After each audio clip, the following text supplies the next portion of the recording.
to have this kind of an advantage.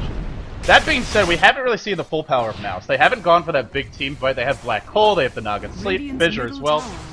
It's not like mouz are out of this by any means, it's just impressive that Dandy is pulling this off. But if mouz decide to group up, go for that team fight, Navi could be in a lot of trouble, especially without the handle down. There's your Fissure block. Perfect Fissure block. Light of Heaven is absolutely trapped. Where's Puppey to send him back? Marching in. Will it be in time? The Black Hole and the Echo. Oh my god, they really wanted Light of Heaven. And they get him. A costly kill, You get him. Well, I mean, they had a couple of times because it was a very lowly level, Holy Persuasion, so it's going to take a couple seconds. But hey, a kill's a kill, and I don't believe Echo Slam or Black Hole is going to be used in the next couple of minutes. They will have the time to cool down. Now, the bigger question is Bamboo actually poured up top and wasting a lot of time. And again, he's very, very far off. He's actually going for a Staff of Wizardry. Is this an acceptor build? I think it's if a it is, staff. I'm not a big fan of it. I think it might be a 4-staff to help deal with that TA and the Shrek. I mean, it could be a Necronomicon. There's a lot of... It could, true. I mean, this item builds into 5 or 6 items. Oh, top lane, though. Calculus eats a Gale. Puppey really wants to kill the TP out, the TP in. And that puts an end to it. But will they be able to stop the push? I think that's the bigger question. And Lumi, this is a pseudo-death ball rolling in top. I think the tower's dead. 1437, get caught out here. He's looking to be in some trouble. Oh, he's looking to be dead right now, but here's Hopos on the backstab. The club will hit on 1437. 1437 goes down eventually, and now Naga, he doesn't have his point into his ultimate just yet, and because of that, well, actually they're going to turn it around a little bit. The Refraction Shield gets burned off, Net comes in. Who's going to be focusing on the tower? Nice denied by Sexy Bambo, focusing on a major target in a hectic team fight, and now Sexy Bambo's going to blink in for a little bit more. Sonic Wave's going to get a kill. Bamboo now down to very low HP, should be fine. Melf here from the...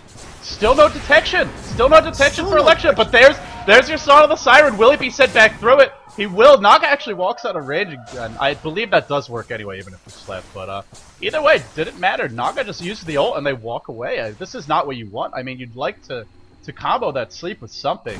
The tower got denied, and that was really impressive play there by Bambo in such a hectic team fight. Getting it denied, nonetheless, a tower gets knocked down. That means the lane where Navi can pull more. They can look to push or farm there more aggressively if they want. And that also opens up room for Dendi, as well as Chen, to maybe rotate towards mid. And already, mouz playing 4 5-man Dota. Everybody heading towards mid, now migrating towards bottom. Lumi, they are just all over the map. And Dendi gets a Blink Dagger on Shrek. Wow, that is an aggressive choice. That definitely is the aggressive choice. He doesn't even have Edict Max yet, nor any points in Pulse Nova. He's going to be blinking in, but it was like, okay, well... I'll blink in and right-click you for now because I don't have the level for the spell, but in any case, he will pick it up eventually. Earlier you were mentioning about the Song Siren and how mouz should be using it very offensively. I think that just speaks to the power of Song Siren as a spell. Hey, if you want to use it offensively, it's always an option, but you know, sometimes fights just get a little bit messy. You need to get the hell out. Right. And that spell is always good for you as well.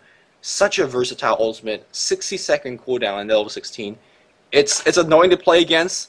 It's very, very nice to play with, and hey, we see it a lot in pro games. Well, that's the thing, is early on, it's as bad as a Black Hole in terms of that cooldown. So this is off the board for, I mean, about 2 minutes now. And that means if Navi want to take a fight, they've got the Panda ult up, they've got their Blink Dagger Leshrac. I mean, this is pretty much prime time here. Black Hole is cooling down, but still 40 seconds off. So early on, if you misuse that Song of the Siren, I mean, later in the game, it really doesn't matter because it's only a minute. But at this point, it's down for a while, so mouz have to be careful here not to overextend. They have 4 heroes grouped up mid. They're pressuring that middle tower. Not sure if they can get it. And one thing that could really turn the tides for Na'Vi, which they don't have yet, Light of Heaven is pretty far behind in terms of farm, Lumi. But if he gets the Blink Dagger, then you have some great initiation to help deal with mouz.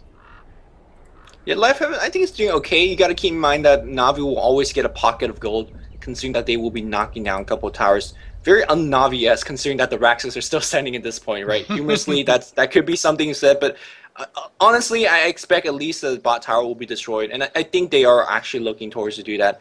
It's very low. Puppey haven't been doing too much. The 2 ganks against him early on has really slowed down their play, and he has forced a defensive jungle, not even level 6 at this point.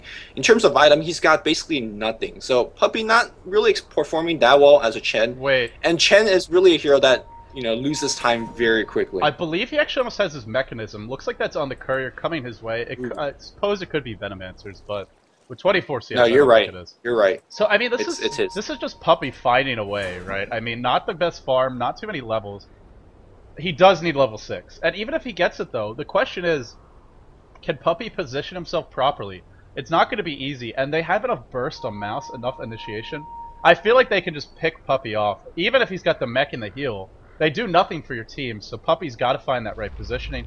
Got to play pretty carefully here. If Mouse catch him out, that's going to be a huge number of supportive spells to lose the Holy Persuasion, sending people back, and the double heal. Yeah, my question is why is Dandy going for the Blink Dagger? I cannot imagine. I mean, it's a great item.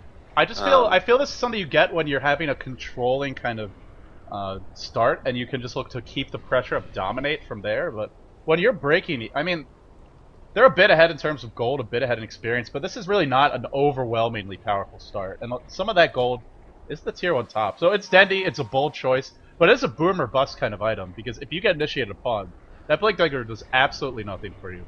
Well, I mean, that's exactly what I said yesterday when he got the Blink Dagger over Force Staff on Tinker. I was like, I mean, isn't Tinker just ultimately more friendly with the Force Staff? And, well, we knew what happened. Wrestle's history with his Tinker play, so don't want to doubt Dendy when he picks up a Blink Dagger on Leshrac. Now, you know, we're kind of saying he's only got 758 HP, but effectively there's a Hand of God that you could depend on, perhaps even a mech. So, you know, he's you know, effectively got about 1,100 HP. So, you know, it's Dendy. We'll just kind of watch and expect something great. Right, Dendy is probably could buy a Mask of Madness right now and turn that into an Ultra Kill. Okay, maybe not. Maybe not that. Well, I still, you know, the Blink Dagger, it's not that it's a bad choice, but this is an item that has a lot of big risks involved with it, whereas the Force Staff, the early HP going towards the BKB, it has some good rewards, but much less downside. The Blink Dagger could have huge upside, but can also backfire horribly. So we'll have to see if Dendy can actually find the openings. Well, on the score, key thing to mention. Yeah, sorry, go ahead. cutting you. The key thing to mention here is that he's not even going for stats. Normally, you get +8 stats because you're skipping lightning here. He's getting that too, so he's as squishy as you can get. Right. With a one of the most risky items you could get. I think we have expounded that point to death, but just want to point that one out. Well, we'll have to see. You know, we'll have to see how that one plays out. But Lumi, who do you actually favor here? As we look towards Mouse Sports and Na'Vi, in terms of the gold experience lead, it does go the way of Na'Vi. Although, like I said, not an overwhelming edge in that regard. Mouse Sports had that big team fight, that big wombo combo. I don't want to say Na'Vi are behind, but I feel like Mouse has really weathered the early game storm, and only losing one tower, maybe the bottom will go down. That would kind of hurt them. But I feel like Mouse is in a pretty good spot here, considering how dangerous things looked on their behalf at the start of this game. Very interesting you think that. I think the complete opposite. I was like, oh, Na'Vi has to weather the early game storm. I could see that too. I mean, I could see that other point of view. We expected the tri lane for Na'Vi to do pretty well. They didn't, right? So they fell behind in that. We expected Queen and Pain to have a slight edge over Leshrac. That went completely the opposite way. And we expect Enigma to do pretty well in that top lane to shut down Light of Heaven. That didn't happen either. So the laning went to Na'Vi pretty much handily. The kills are only down by 1. They're doing okay in terms of towers, but I really think once the triple Blink Dagger is online, and Leshrac being one of them, the Templar Assassin being another, and Brewmaster being the last, when the Brewmaster blinks and claps, and what is the answer for the Radiant? Sound the Siren as an escape mechanism? I guess that's it. And that's going to be very annoying to deal with. But the chasing power of the Dire Squad is just absolutely insane. Trap coming in from afar, blinking to follow. Leshrac blinking in for even more stunnage. It's going to be annoying to deal with whenever that Song of Siren is not available. And God forbid, if Kamumi gets a little bit out of position, it gets picked off, his entire team can't really run, aside from Queen of Pain, I suppose.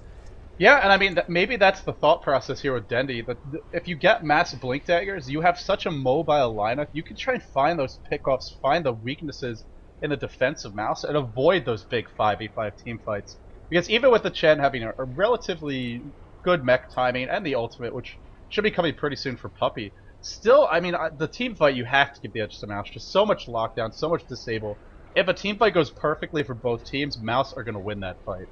Just because they have so many disables, so many AoE spells. So I feel like it makes sense. You know, Na'Vi, this way they can try and avoid the team fights and just look for those smaller scale engagements. And that's where Templar Assassin really excels. We have barely talked at all about Havos playing this, but he's almost got the blink, he's got phase boots up.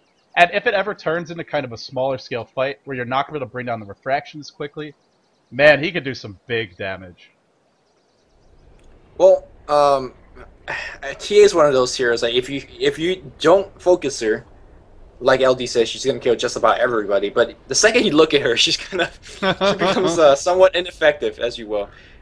She's very squishy refraction charge. Now I think this game might be a little bit different, considering that she has a Chen as well as a Hannah God mech and all that stuff to back her up. So she's gonna do a little bit more work. But if Mouseport really want to kill Havos, they definitely can. Yeah, if you especially kill with the Shadow Strike, removing parts of the refraction charges too. Yeah, if you go to kill him though, that means Dendi as well as the Panda not being focused. That could be a problem. So that's the one thing Na'Vi have going for them, I think, more than anything else, is they do have 3 heroes that are threatening in their own right. Leshrac, Templar, and the Panda.